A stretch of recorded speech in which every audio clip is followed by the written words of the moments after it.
Man, I'm gonna be honest, I can't believe that I'm talking about this game again. Welcome back to Attack on Titan Revolution. This is a game that I covered about 5 months ago, and in the initial video that I did covering it, I talked about its similarities to basically every other Attack on Titan game in the genre, as well as its almost sort of rip-off nature when it came to Attack on Titan Evolution versus Attack on Titan Revolution. Now, after I made that video, there was a mountain of stupid people, and so it warranted its own daily dose of stupid video, and that video covered a lot of dumb shit. And to my surprise, some of that dumb shit has been fixed. I mean, just look at this.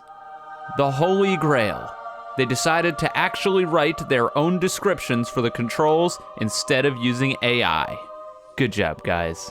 AI's gotta be the explanation, right? I don't really know any other way that this could have happened. On the topic of AI, I also raised some minor accusations of potential AI usage when it came to the description of the game, because, well, the description of the game was questionable, to say the least. Endless exploration. Roam expansive maps inspired by the Attack on Titan universe. Uncover secrets. Defend humanity and push your limits as you venture into the unknown. What? Who? Is this written by AI? Surely this is made by an AI and not a real person. Did this person who made the description for the game even play the game? Yeah, none of that is in the game. So, anyways, they've changed the description for the release of the game, and, oh, come on, guys. Take on shifters in the raid game mode and steal the ability to shift for yourselves. Or don't, because that doesn't exist yet. So why is it in the description, guys? You can't do it. Anyways, it's not all bad. Thankfully, all of your progress that you made from the demo is transferred over to the release of the game. That does sort of lend more credit to what I was saying in that second video that I made on the game, where the demo wasn't really a demo at all. It was just, you know, them releasing the game, and then they took it away, and now they've put it back. With the release of the game, we've also got the introduction of a new hub area, which got me pretty excited. When I saw the hub, it seemed like there had been some real strides made to improve the game. Unfortunately, that optimism would not last. At all. You see, if we talk to this guy here, and we have a conversation, and then I go to his shop. Huh, this menu looks familiar. Okay, well, maybe I'll talk to this guy, and if I go to his shop... Oh, no. Okay, so if I hit tab... Then I just get a menu of all of the menus that you can find. Oh, okay. So the hub world is pointless. Why did they even put this in the game? I genuine, real question. Why is this in the game? I have to wonder how much time it took you guys to develop this if it doesn't add anything to the game. Like, there's literally no reason for this to exist. Your menu before worked fine. I guess it's cool that I can see other players in here, but was that enough to warrant making this whole menu area? Because it means absolutely nothing. There's no reason to go here. Everything in the hub world is also accessed through the menu. And just for the record, it's a good thing that you can access everything from the menu. If they had taken away the previous menu and made it so you had to walk around the hub and talk to all these different NPCs, that would be pointlessly tedious. So I'm glad they didn't do that, but then I have to ask the question of why the hub in the first place. And to that, I don't have an answer, and I doubt I'll ever get one. Well, I suppose that moves us on to the game itself. So if we head into the play section here, those are the same 4 maps. Alrighty then.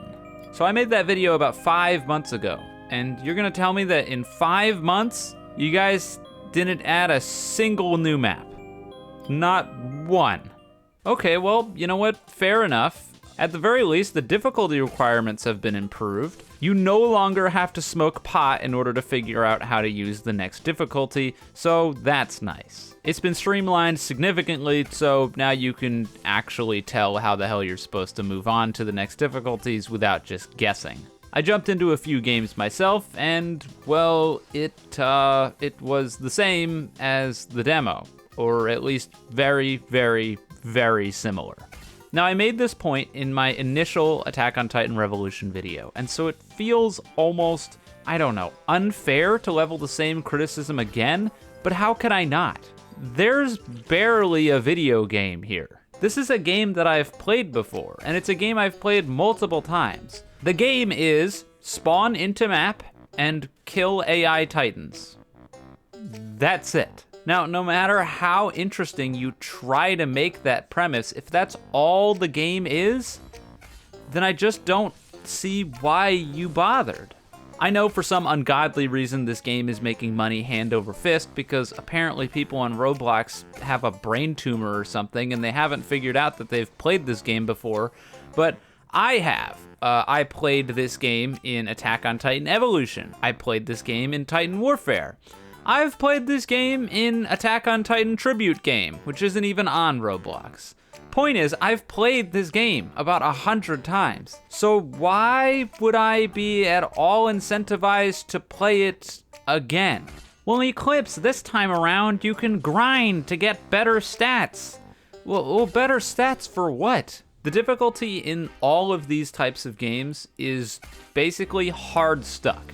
And the reason I say that is because in order for the game to feel good, Titans basically have to die in one hit. If Titans don't die in one hit, then you have problems where you go and you hit the Titan, and then you get stuck on their character model, and they potentially grab you, hit you, etc. And in order to avoid that, most games just bite the bullet and make it so you kill the Titan in one hit. No problem. But here's where the difficulty comes in, because of course in Attack on Titan Revolution you can increase the difficulty, and with difficulty increases comes health increases. It took a little bit for me to get there, but once I moved up to, I believe it was the hard mode, once you get there, if you haven't fully upgraded a bunch of stuff, your swings will no longer kill Titans in one hit, no matter how fast you're going. This makes the game a complete unfun chore. No other way around it. Is it challenging? Yes, but does it feel good to play? Absolutely not. This is the reason why you need to level up your gear level before it lets you even access these game modes, because if you could, you would just go in there and have to hit Titans 15 times in order to kill them. Now mind you, I wish that it was still an option, because restricting options, even if they are borderline impossible, just doesn't make a whole lot of sense to me. But regardless, the actual difficulty increase here is barely a difficulty increase at all. Because what it ends up coming down to is the only really difficult part about the game becomes the health pools on the Titans. Because of the way that 3D maneuver gear can be, well, maneuvered, especially by players who have played these games a lot, like, well, me, the difficulty doesn't really scale when you increase the turn speeds of Titans, because you can swing around their neck really, really quickly, much faster than they're going to be able to turn, unless of course they can turn basically instantly, and at that point, the game becomes impossible. So the only difficulty scaling would be to increase their health, but if you increase their health, then the game isn't fun to play. And so now you see how the difficulty sort of gets hard stuck. There's nothing you can do here, there's no solution. And so when I got up to this difficulty point, I was like, well, this isn't worth doing, so I set the difficulty back. But if I set the difficulty back, then I barely get any rewards. So then we move into modifiers, and I can go into the modifiers page and put on a whole bunch of obnoxious stuff, like an increased rate of injury, making all of the Titans abnormals, increasing all of their health, etc. And it's ironic because turning on every single modifier and playing on the difficulty before this one is still easier than playing on the difficulty up, simply by the fact that I can kill Titans in one hit. It doesn't matter if they're all abnormals. It doesn't matter if they have more health if they still die in one hit. Now then the question becomes, is it fun to play in a fog-filled nightmare land where every Titan is an abnormal and has 50% more health and I have a higher chance of getting injuries and, you know, all of this modifier nonsense? And the answer's no. No, it isn't any more fun. It's slightly more of a challenge, but it's still the same stuff. I'm doing the same stuff. And so that then has to beg the question, what have these guys been doing for 5 months that could even justify them having taken down the game in the first place? And I know the real answer. The real answer was to build hype and have a successful launch. But, you know, that's not the answer that I'm looking for here, obviously. If we go onto the leaderboards, we can see that they plan to have a wave defense mode, but it's not here. They plan to have a boss raid mode, but it's not here. So if they have all these things planned, what are they doing? Adding more microtransactions? Adding a new battle pass? I don't know.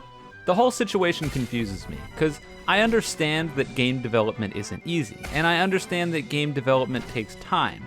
But when you show me a, quote, demo from 5 months ago, and then you hand me this finished product, and it's like the exact same thing I already played, I just start to scratch my head.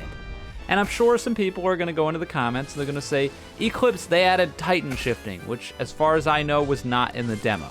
And you know what, that's all well and good, but Titan shifting is locked behind an enormous grind. And even if I got there, all it would really do is make doing the mundane task slightly easier. So what this game boils down to is basically Counter-Strike Surf. It's an easy game to jump on and get some flashy gameplay to use as background for a video essay. You know what? That's what it is. I don't know if I'll get flack for this video. I really genuinely don't. I did for the last one, so I wouldn't be surprised. But before you leave that hate comment, if you've gotten this far in the video, really, really ask yourself if this is any better than any of those other games that I mentioned. Anyways, that's all for today's video. If you enjoyed, of course, you can leave a like and subscribe. If you didn't, don't. And with all that being said, have a wonderful day or night wherever you are, and see you guys next time.